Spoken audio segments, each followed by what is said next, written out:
सद्बुद्धि, सन्मार्ग और कार्य का संकल्प देना, अडिग रहे विश्वास तुम पर, ऐसा अंतः कर देना, मेरे हृदय में आने में तुम्हें कोई संकोच न हो। हे गुरुदेव, मुझे नज़रों से दूर कभी न होने देना। हे गुरुदेव, मुझे नज़रों से दूर कभी न होने देना। नमस्कार, गायत्री चिंतन धारा के इस सतत प्रवाह में आप सभी का स्वागत है। मित्रों, शांति, क्रांति, जागृति, प्रगति, रचना, शक्ति, अखंड, ये पंक्ति है गायत्री चालीसा की। और इसके ऊपर मैं समझता हूँ बहुत कम ध्यान दिया जाता है। आज अपन इस विषय पर चर्चा करने वाले हैं, शांति, क्रांति, जागृति, प्रगति, है ना। तो ये कैसे क्या होगा अपन आगे देखेंगे। शुरुआत अपन एक कोटेशन से करते हैं, एक उदाहरण से करते हैं, है ना। बात ऐसी है, ये बहुत बड़ा सत्य है, इसको अपन समझेंगे। जीवन में सिर्फ दुख और संघर्ष है तो याद रहे, तुमने खुद ही दुख और संघर्ष का रास्ता चुना है। तुम साधारण आत्मा नहीं हो, तुम साधारण आत्मा नहीं हो। तुमने स्वयं देवत्व का, विकास का मार्ग चुना है। तुमने स्वयं चुना है। जो परिस्थितियां आज तुम्हारे आसपास हैं, ये तुम्हारी ही चुनी हुई हैं। आज भी तुमने अपने लिए बीमारियों का रास्ता चुन रखा है। कब्जियत, गैस और एसिडिटी से तुम परेशान हो, अपने नकारात्मक विचारों से परेशान हो। तुमको आत्म समीक्षा करनी चाहिए।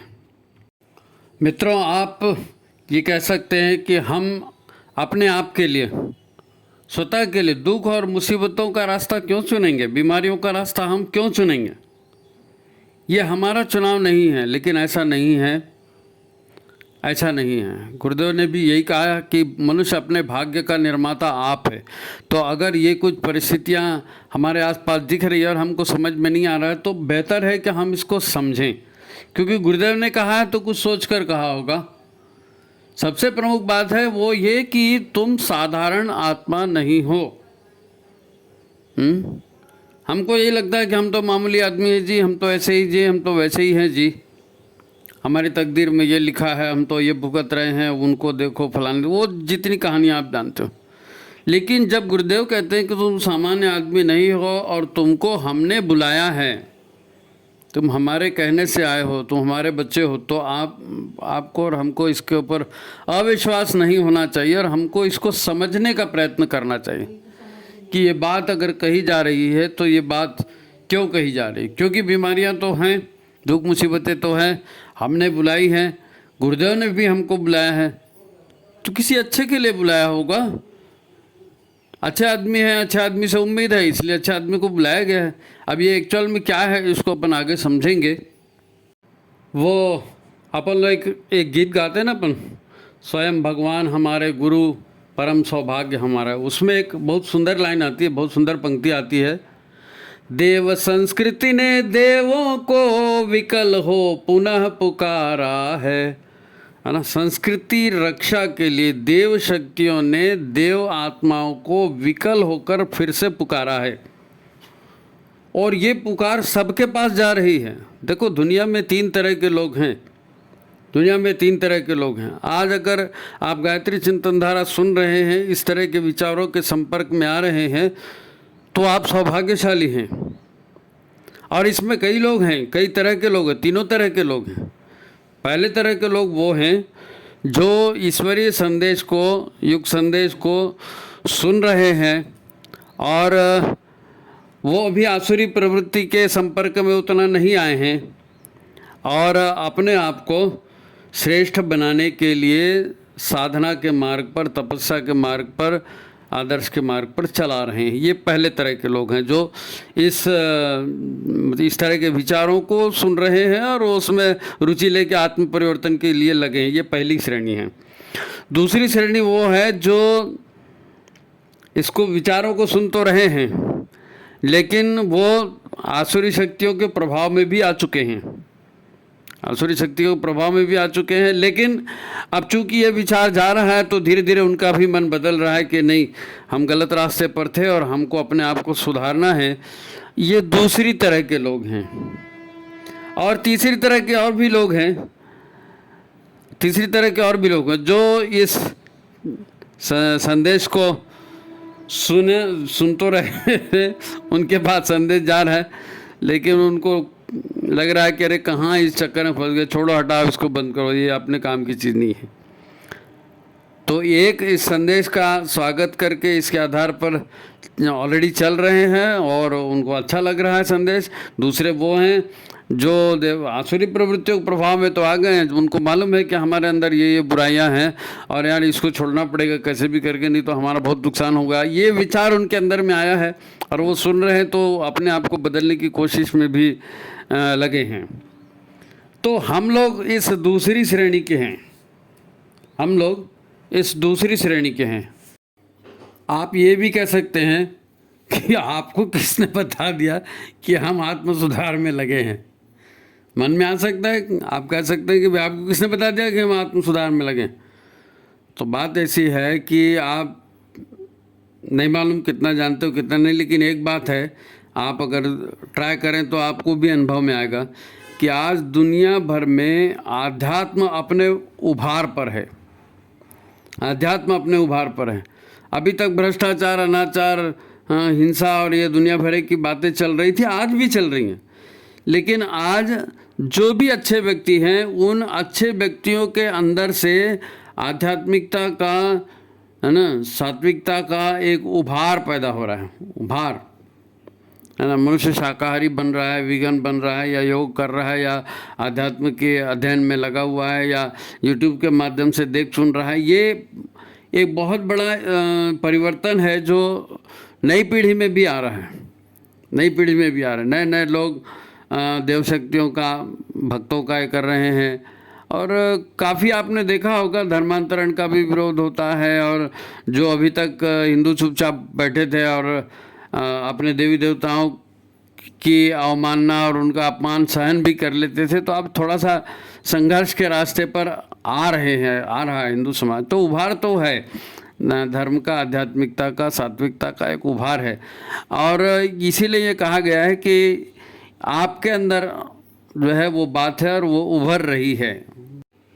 बस आप जो है ना अपने आहार, अपने विचार और अपनी दिनचर्या पर वॉच रखिए। मैं क्या खा रहा हूँ, कितना खा रहा हूँ, मैं क्या विचार कर रहा हूँ, किस ढंग का विचार कर रहा हूँ, इसको करना चाहिए कि नहीं करना चाहिए, और मेरी दिनचर्या ठीक है कि नहीं, मेरा शरीर ठीक हो रहा है कि नहीं, इस दिशा में आप सोचिए। बाकी तो ईश्वरीय सत्ता आपसे करवा लेगी।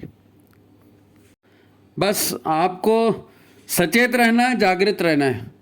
सचेत, जागृत और संयमित रहेंगे ना तो सब कुछ अपने आप भीतर घटते चले जाएगा, आपको खुद को भी पता नहीं चलेगा।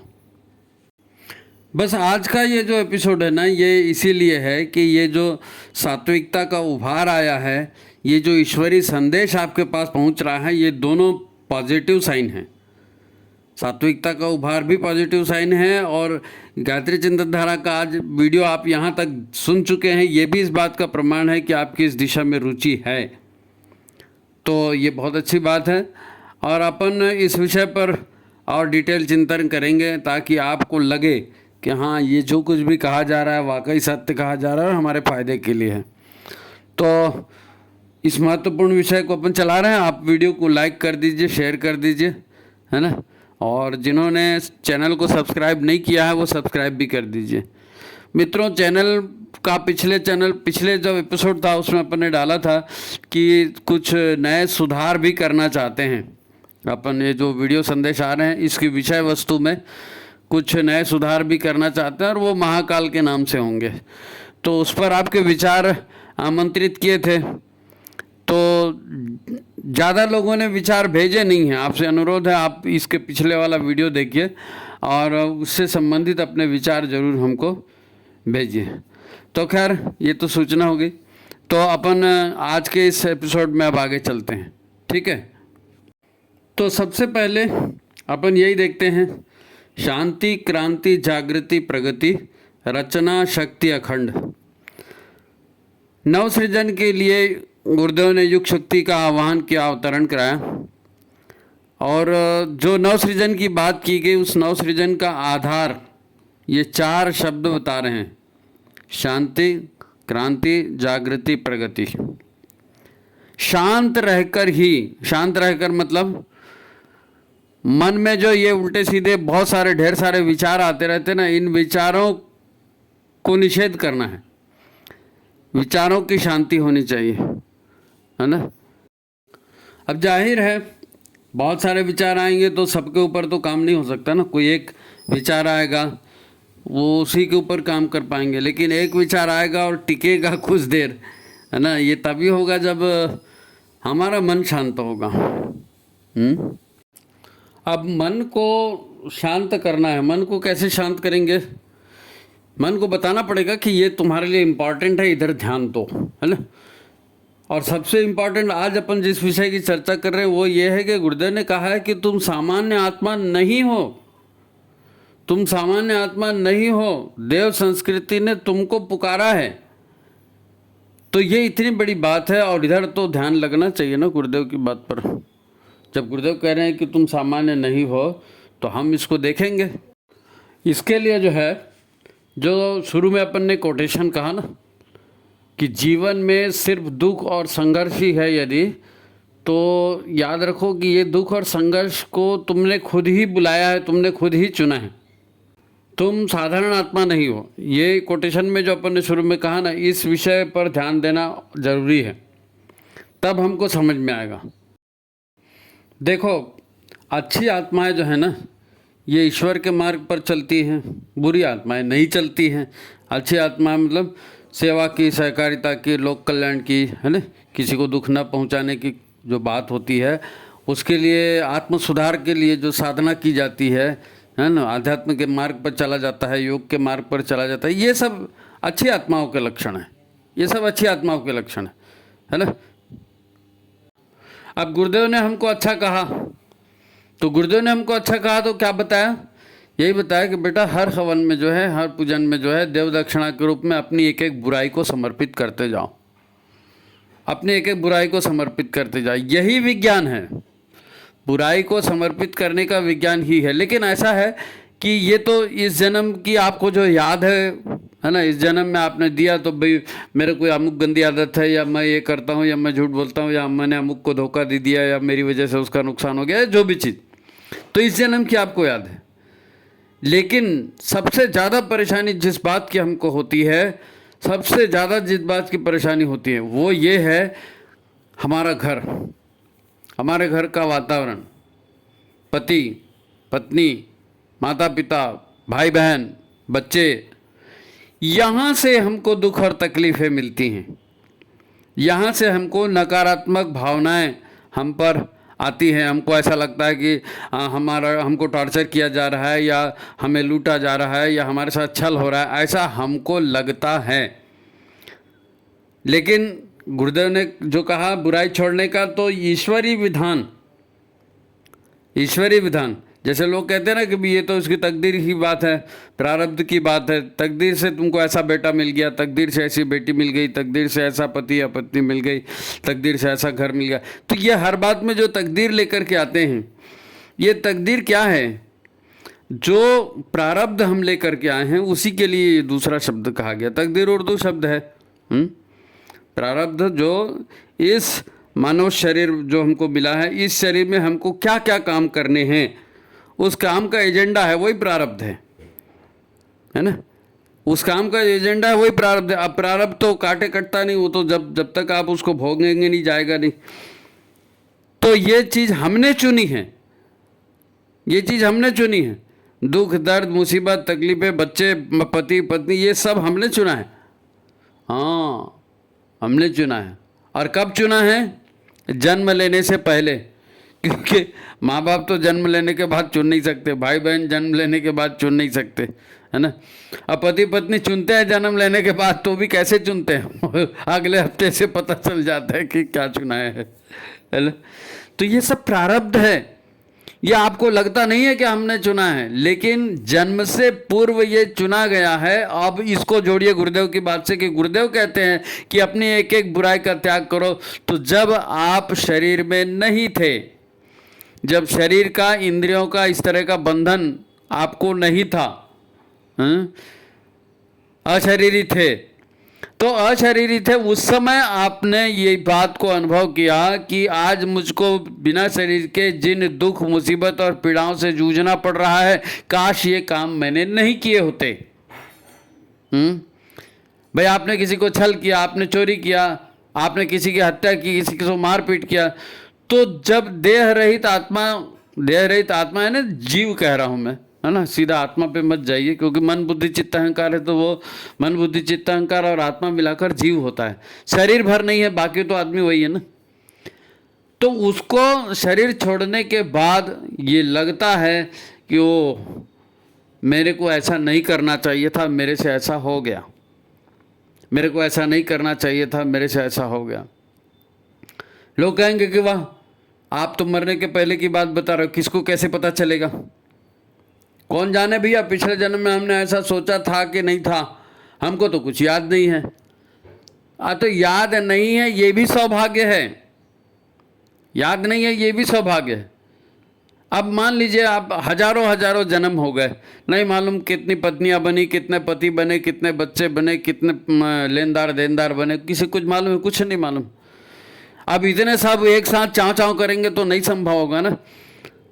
तो जो कर्म परिपाक हो गए थे, पक गए थे, है ना, पका हुआ फल पहले गिरता है ना झाड़ से, तब ऐसे ही जो कर्म फल, जो नकारात्मक या सकारात्मक ऊर्जाएं क्रियान्वित होने के लिए फड़फड़ा रही थी, आत्मा को बेचैन कर रही थी, है ना, उनका संतुलन बिठाया, और उनका संतुलन बिठा करके उसको प्रारब्ध बना करके और हम इस शरीर में आए हैं भोगने के लिए। भाई खुशियाँ तो ठीक है, आपने अपने इच्छा से चुन ली, लेकिन दुख तो कोई चुनता नहीं। दुख इसलिए चुने हैं क्योंकि वो दुख हमारे जो वास्तविक जीवन है उसमें हमको परेशान कर रहे हैं। आत्मा की शांति के लिए प्रार्थना करते हैं ना, तो आत्मा अशांत रहती है जब तक ये कर्मों का लेन देन नहीं निपटता है। तो आत्मा अपनी शांति के लिए, है ना, पितरों के साथ मिलकर के, देव शक्तियों के साथ मिलकर के वो ऐसे शरीर को धारण करने की योजना बनाती है जहां उन दुष्कर्मों से या उन पापों से या उन दुष्कृत्यों से उस आत्मा को छुटकारा मिल सके। देखो आजकल तो बड़ा इसमें प्रूफ भी आ गए हैं, और आप चाहें तो इसका प्रूफ भी दे सकते हैं। एक विधा होती है, उसको कहते हैं PLR, है ना। तो PLR कराने का कोई भी करा करके अपने पिछले जन्मों को देख सकता है। उसमें साधक होते हैं, यानी क्या कहना चाहिए उसको, बहुत मनोवैज्ञानिक जैसे लोग होते हैं, तो वो आपको जो है सम्मोहित करके और आपकी चेतना को पिछले जन्मों में लेकर के जाते हैं, पास्ट लाइफ रिग्रेशन। तो बहुत से लोग होते हैं ना, मेरे को नहीं मालूम ऐसी तकलीफ हो गई, मेरे को तो ऐसा दुख हो गया, ऐसा मुसीबत हो गई, मैंने इसका क्या बिगाड़ा था जो आज ये मेरे से ऐसा कर रहा है। तो ये लोग फिर उन PLR करने वालों के संपर्क में, उन तांत्रिकों के संपर्क में या उन मनोवैज्ञानिकों के संपर्क में आते हैं और अपने आप को जानने की कोशिश करते हैं कि भाई आप प्लीज़ हमको बताइए हमारे पिछले जन्मों में जा कर के कि हमने क्या किया था। तो वो फिर उनको हिप्नोटाइज करते हैं, उनको पिछले जन्म में लेकर के जाते हैं, उनकी याददाश्त को, और सवाल करते हैं, प्रश्न करते हैं। तब उस प्रश्न में पता चलता है कि भाई अच्छा ये हमारा पति है, हमने इसके साथ पिछले बार ऐसा ऐसा किया था इसलिए आज ये ऐसा कर रहा है, या ये हमारी पत्नी है, इसके साथ हमने पिछले जन्म में ऐसा ऐसा किया था और इसके लिए ऐसा हो रहा है, या ये बच्चे हैं तो ये बच्चा है, ये हमारा पिछले जन्म में फ्रेंड था, या पिछले जन्म में भाई था, या पिछले जन्म में पति था। कोई भी रिलेशन हो सकता है। पिछले जन्म का रिलेशन इस जन्म में कंटिन्यू हो कोई ज़रूरी नहीं है, लेकिन आत्मा का संबंध, है ना, लेन देन का संबंध वो तो रहता ही है। तो लेन देन हम निपटाना चाहते हैं, क्योंकि अगर हमारी आत्मा, हमारी चेतना उस नकारात्मक ऊर्जा को लेकर घूमते रहेगी, तो जब तक वो नकारात्मक ऊर्जा हमारी चेतना के साथ जुड़े रहेगी, हमको परेशान करते रहेगी। इसलिए उस नकारात्मक चेतना को न्यूट्रल करने के लिए हमने उनको चुना है कि ठीक है भाई, आ जाओ हमारे पति बन जाओ, आ जाओ हमारी पत्नी बन जाओ, आ जाओ हमारे बच्चे बन जाओ, आ जाओ हमारे भाई बहन बन जाओ, और जो तुमको लेना है ले जाओ, एक बार नक्की करो और मेरी आत्मा को हल्का करो। है नहीं? आदमी जब चाहता है कि इसमें मेरा भला है ना, तो वो बड़े से बड़ा त्याग कर सकता है, बड़े से बड़ा त्याग कर सकता है। भाई आदमी अपने बच्चों के ट्रीटमेंट के लिए क्या करता है? अब बच्चा छोटा है, 2 साल का, 4 साल का, 6 साल का बच्चा है, 10 साल का बच्चा है, उसको कुछ हो गया तो इस डॉक्टर को दिखाया, उस डॉक्टर को दिखाया, फिर बोला नहीं एडमिट करना पड़ेगा, फिर बोला नहीं ये तो 30,000 रोज का खर्चा है, 40,000 रोज का खर्चा है। तो माँ बाप करते हैं, माँ बाप अपने बच्चों के लिए उसको करते हैं। पत्नी अपने पति के लिए करती है, पति अपने पत्नी के लिए करता है, लोग अपने माँ बाप के लिए करते हैं। क्यों करते हैं? इसलिए करते हैं कि उनको ऐसा कष्ट करने से अच्छा लगता है, माँ बाप की सेवा में पैसा खर्चा करने से अच्छा लगता है। वो माँ बाप का स्वास्थ्य अच्छा चाहते हैं, बच्चों का स्वास्थ्य अच्छा चाहते हैं, उसके लिए जीवन जिंदगी भर की जमा पूंजी कितनी भी वो पूरी खत्म कर देते हैं, घर बेच देते हैं, खेत बेच देते हैं। नहीं, इसकी तबीयत ठीक करनी है, इसको अस्पताल से सही करा के लाना है। ये भावनाएं हैं। अपने आदमी का अपने भला चाहते हैं ना, तो चाहे जितना खर्चा करते हैं। तो जब अपने आदमी के लिए चाहे जितना तकलीफ सहने को तैयार है, तो अपने आप के लिए नहीं सहेगा जी। आज हम कह रहे हैं कि ये जो तकलीफ है इस जन्म में हमको मिल रही है, इसका चुनाव हमने खुद किया है। तो किसके लिए किया है? अपने लिए किया है। क्यों किया है? क्योंकि हमारे आत्मा पर ये बोझ था, हमारी आत्मा पर यह जलन थी, हमारे आत्मा पर यह कष्ट था। हम आत्मा को उस कष्ट से मुक्त करना चाहते हैं, उस कर्ज से मुक्त करना चाहते हैं। इसलिए उस कर्ज को चुकाने के लिए फिर इनके पास आए हैं कि ले भाई मैंने तेरा लिया था ना, ये तू ले ले। अब दिक्कत यह है कि जिससे हमने लिया था और उसको वापस कर रहे हैं ना, तो कई लोग जो है ईश्वर की व्यवस्था पर जो विश्वास नहीं करते, उनको ऐसा लगता है कि ये लेके जा रहा है ना, ये मेरे को लूट रहा है, ये ननद मेरे को लूट रही है, भाई मेरे को लूट रहा है, ये पत्नी या पति मेरे को लूट रहा है, ये मेरे साथ छल कर रहा है। ये छल, अरे भाई वो अपना हक ले जा रहा है, लेकिन अब पिछले जन्म को भूल गए ना तुम, इसलिए तुमको याद नहीं है। भाई ये शरीर जो है, ये शरीर लाइफ नहीं है, लाइफ तो बहुत बड़ी है। ये शरीर तो वो जो लाइफ में आपके संकल्प थे, जो आपकी इच्छाएं थी, उनको पूरा करने के लिए ये शरीर मिला है ना। शरीर तो यंत्र है, आपकी कामनाओं को पूरा करने के लिए मिला है। तो आपकी आत्मा पर वो बोझ था, उस बोझ को छुड़ाने के लिए ही तो आपने इन सारे रिश्तेदारों को, कर्मपंथियों को जोड़ा है। और आप उनको दे रहे हो, तो देते समय रोना नहीं।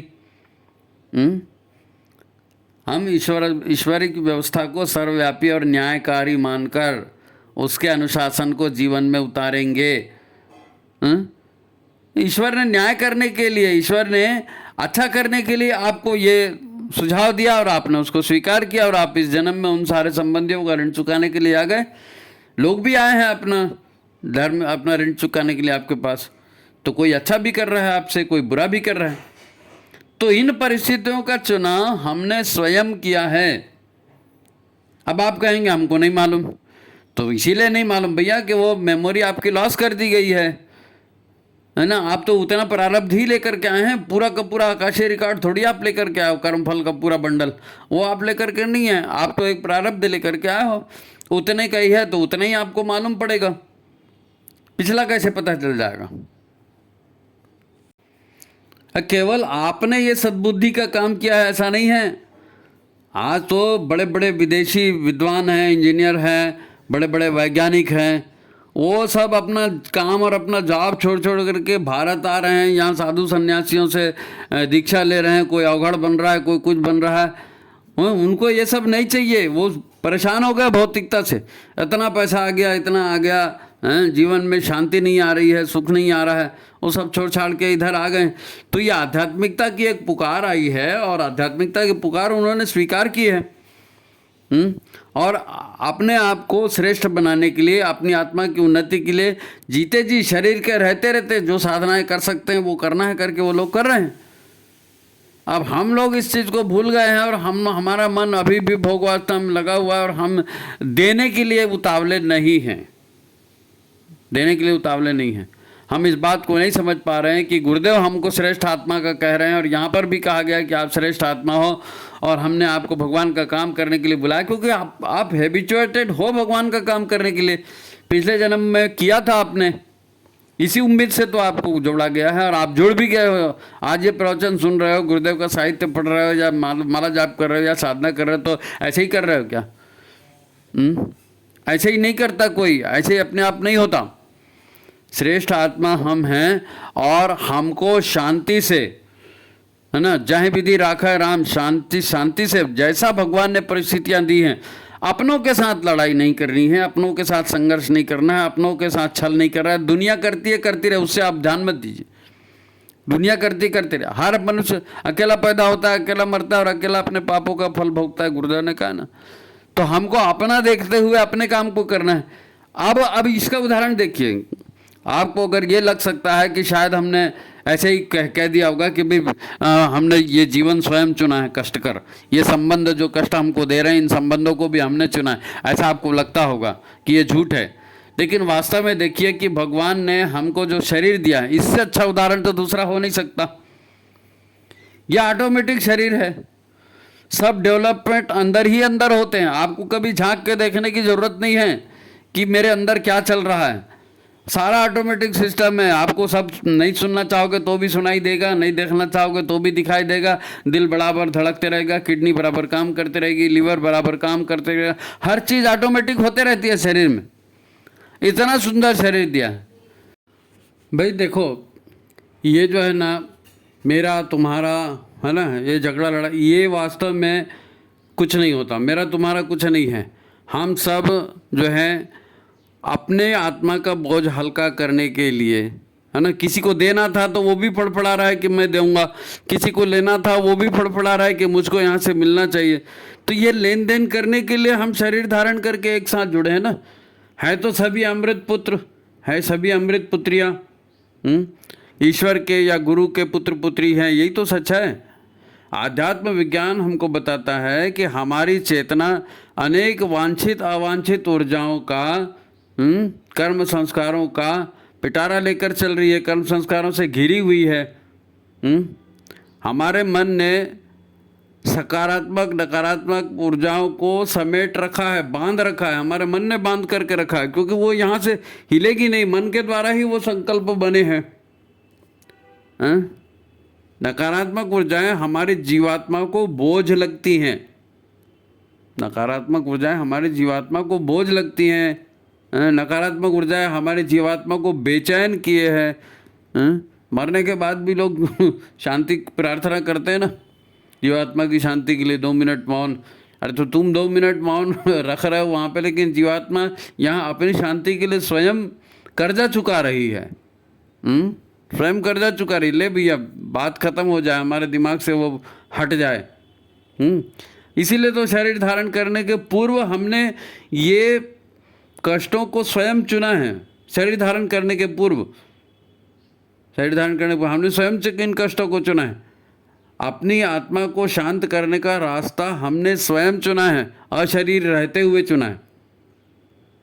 भाई अपना प्रारब्ध हमने स्वयं लिखा है और इसको शांति से निपटना चाहिए, शांति से झेल लेना चाहिए, शांति से झेल लेना चाहिए। भाई परिवार को तपोवन कहा, यहाँ तप करना है। किसी से कुछ ऊंच नीच हो जाता है तो उसको सहन करना है। तप यानी क्या होता है, तपस्या यानी क्या होता है, सहन करना मतलब क्या होता है। भाई कोई अगर आपके मन के विरुद्ध कर रहा है तो आप उसको चुपचाप सहन कर रहे हो ना, तो सहन करो। तो देना था, देते समय दर्द हो रहा है, आप जब लिया था तो आपको याद नहीं है ना, इसलिए देते समय दर्द हो रहा है। नहीं तो अगर आपको ईश्वर के विश्वास है तो आप मानिए कि भाई तकदीर से पैसा आया है, तकदीर से जा रहा है, मानो ना ऐसा। लेकिन उधर मानने को भी तैयार नहीं, इधर भी मानने को तैयार। तकलीफ इसी से होती है, तकलीफ इसी से होती है। भाई हमारी आत्मा, है ना, हमारी आत्मा शांत तभी होती है जब वो देनदारी से, वासनाओं से, मानसिक भावनात्मक बंधनों से मुक्त होती है। देनदारी से मुक्त नहीं हुई, वासनाओं से मुक्त नहीं हुई, है ना, मानसिक भावनात्मक बंधनों से मुक्त नहीं हुई, तो उसको शांति मिलेगी कैसे। और जब नया शरीर धारण कर लिया तो फिर परिस्थिति तो टोटल बदल गई। पिछला तो कुछ याद नहीं है। शरीर विकसित होता है, उसमें नए नए हार्मोन्स बनते हैं, नई नई भावनाएं बनती हैं, है ना, कामनाएं बनती हैं, और हम फिर उन कामनाओं की पूर्ति में लग जाते हैं। किसी भी तरह से पैसा कैसे मिलेगा, शादी कैसे होगी, वो कैसे मिलेगा, साधन कैसे मिलेगा, सुविधा कैसे मिलेगी, है, और उसको पाने के लिए इतने बेचैन होते हैं, उसने ऐसा कर दिया, मेरे को भी करना है, नहीं तो मौका चला जाएगा, नहीं तो ये हो जाएगा, नहीं तो वो हो जाएगा। बेचैन उद्विग्न रहते हैं, हमेशा दिमाग में वही टेंशन बना रहता है हैं? और उसके लिए हर उल्टा सीधा करने को तैयार होते हैं, हर उल्टा सीधा करने को तैयार होते हैं। उसमें ईश्वरीय व्यवस्था की याद आती है क्या? कहाँ आती है? अहंकार रहता है ना, अहंकार का मैं जो होता है ना, मैं ईश्वर से बड़ा हो जाता है। ईश्वर की यादें ही नहीं आती, ग्रहण लग जाता है मैं का ईश्वर को, है नहीं? तो ये हाल है ना, कोई हमारा अकेले का हाल थोड़ी होता है। जैसे हमारा हाल है वैसे सबका हाल है, सबका हाल वही है, सब वैसी सोचते हैं, सब वैसी करते हैं। हम सब जो है ना अपनी आंतरिक उद्विग्नता से, अपनी आंतरिक बेचैनी से हैं परेशान हैं। और ये आंतरिक उद्विग्नता और बेचैनी हम अपने परिवार पर उड़ेलते हैं, हम अपने समाज पर उड़ेलते हैं, और हर जगह शॉर्टकट अपनाते हैं, अपने पर्यावरण पर उड़ेलते हैं। ये परिवार, समाज और पर्यावरण खराब क्यों हुआ? ये हमारी इसी उद्विग्नता की वजह से, जल्दबाजी की वजह से खराब हुआ। और फिर सब जगह हमको जो है ना स्वतः ही हम जो है अव्यवस्था बनाते जाते हैं। हर जगह अव्यवस्था हमारी खुद की बनाई हुई है, हमारी खुद की बनाई हुई है। अपनी इसी उद्विग्नता में, अपनी इसी बेचैनी में हम फिर सारे अनुशासन खुद ही तोड़ते रहते हैं ना, हम सब तोड़ते रहते हैं। अब क्या, अब गुरु की आवाज़ या महाकाल की आवाज़, महाकाल की पुकार, जो भी अपन पहले कहे ना अपने, वैचारिक जागृति लाएं इसको दूर करने के लिए। महाकाल की पुकार यही है कि इसको दूर करने के लिए वैचारिक जागृति लाएं, क्योंकि ये चक्री टूटेगी कैसे? मोह माया जो भी बोल रहे हो आप, बंधन जो भी बोल रहे हो, ये निद्रा अवस्था जैसी है, नशे जैसी अवस्था है, भूल भुलैया जैसी अवस्था है। इसमें जागना पड़ेगा, अपने आप को जागृत करके और अपने आप को सही मार्ग पर लाना पड़ेगा। वो मन को लाएंगे तब बनेगा, नहीं तो जो है ना इन दुख मुसीबतों से आप कभी बचे ही नहीं सकते। जन्मों जन्मों तक ये प्रक्रिया ऐसे ही चलते रहेगी। उस जन्म में तुमने हमारा ऐसा किया था, इस जन्म में हमने तुम्हारा, कभी भूत बन गए, कभी प्रेत बन गए, करते रहो, लेन देन करते रहो। नहीं, अगर लाना पड़ेगा मन को, नहीं लाएंगे तो दुख मुसीबतों से बचेंगे ही नहीं। मन इंद्रियों के पीछे जाएगा, भोगों के पीछे जाएगा, सब लोग कैसे करते हैं हम भी वैसे करेंगे, सब लोग कैसे करते हैं हम भी वैसे करेंगे, तो वो चक्री टूटेगी कैसे? जागरण से, विचारों के जागरण से। खराब विचार मत आने दो अपने मन में, सद्विचार आने दो, सच्चिंतन सद्भाव बने, सत्कर्मों की जग में जय हो, ऐसी कृपा करो जग जननी, जीवन गायत्री में हो। तो यही तो बात है। तो महाकाल की पुकार पर अपने मन को इन पवित्र विचारों से भरें, बैरियर लगाएं वहाँ पर। जो अपवित्र विचार हैं उनको घुसने नहीं देंगे, जो अपवित्र आदतें हैं उनको घुसने नहीं देंगे, जो अपवित्र भावनाएं उनको घुसने नहीं देंगे। जागृत करके, है ना, अपने अंतःकरण को पवित्र विचारों से भर देंगे। फिर क्या होगा? सेवा भाव मजबूत होंगे, कल्याण की भावना मजबूत होगी, है नी? और इसी से फिर शांति आएगी, शांति, क्रांति, जागृति, प्रगति, सारा काम, है ना। तो ये संदेश है गायत्री चालीसा का। बहुत गूढ़ विज्ञान है। लाइन दिखने को छोटी सी दिखती है, शांति, क्रांति, जागृति, प्रगति, रचना, शक्ति, अखंड। बहुत अखंड रचना का सारा दारोमदार इसी पर है, जागृति पर, है ना। तो ये आज का अपना विशेष एपिसोड था। उम्मीद है आपको अच्छा लगा होगा। आपको अच्छा लगा है तो वीडियो को लाइक करिए, चैनल को सब्सक्राइब करिए, है ना, शेयर करिए, और हमें अपने भाव ज़रूर भेजा करें। आपको कैसे लगा, क्या अच्छा चाहते हैं, क्या सुधार चाहते हैं, क्या आपको और जानने सुनने की इच्छा है, वो आप अपने जो है कमेंट बॉक्स में इसको लिखा करिए। ठीक है, तो आज की बात यहीं समाप्त। सभी को प्रणाम, नमस्कार।